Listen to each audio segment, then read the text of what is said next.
Morning. So, as I posted, we tried to host a garage sale over the weekend and it was a huge failure. It was a really horrific failure. The weather did not hold up.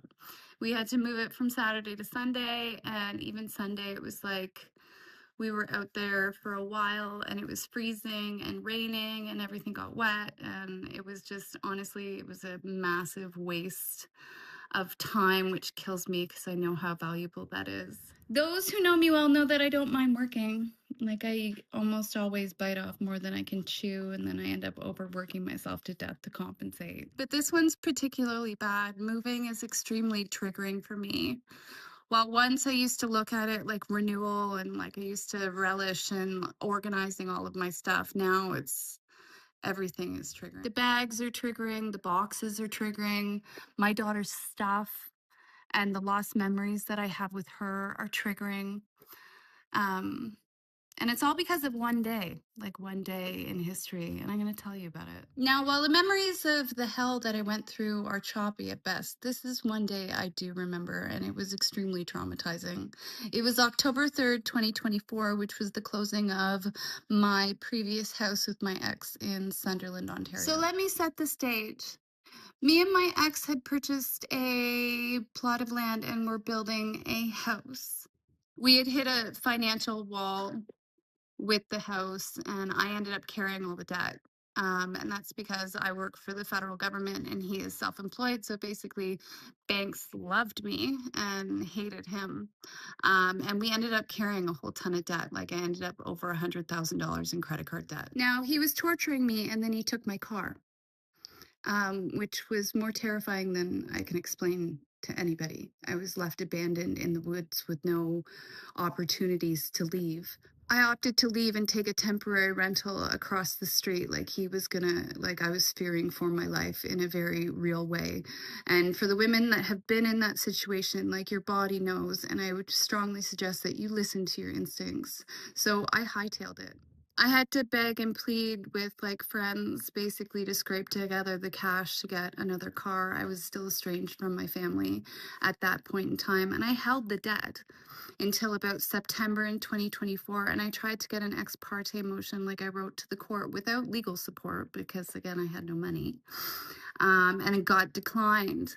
So by the time that the house was about to close, I didn't have any help. I didn't have any funding to hire movers. It was just basically me.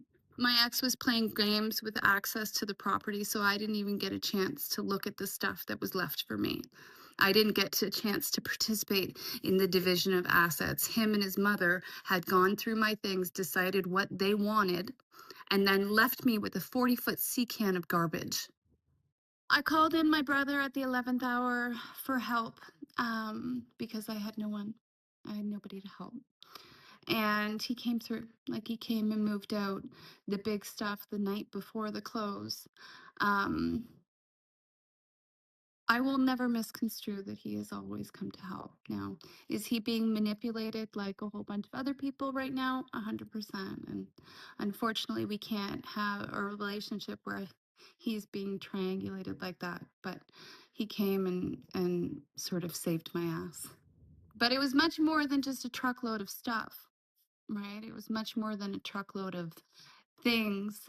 I also was left with a 40-foot sea can of small stuff to sort of sort through and take a whole bunch of stuff to the garbage, which I did independently the day that it closed. So I had less than 12 hours and a 40-foot sea can of stuff and a significant panic condition while basically the whole world was working up against me. I've never been more terrified in my life.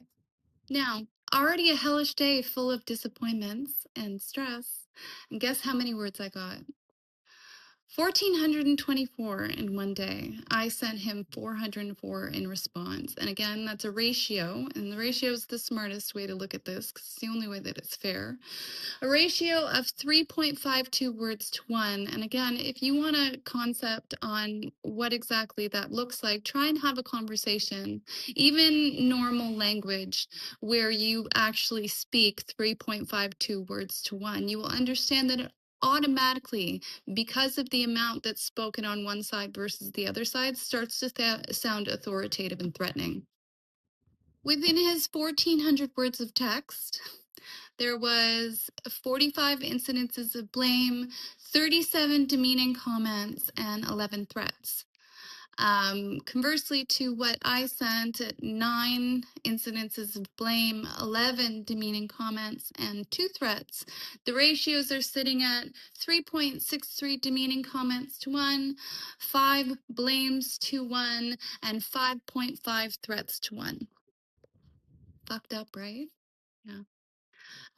Now, in addition to the harassing messages, text messages, demeaning comments, there was also a whole bunch of other incidences that happened that day.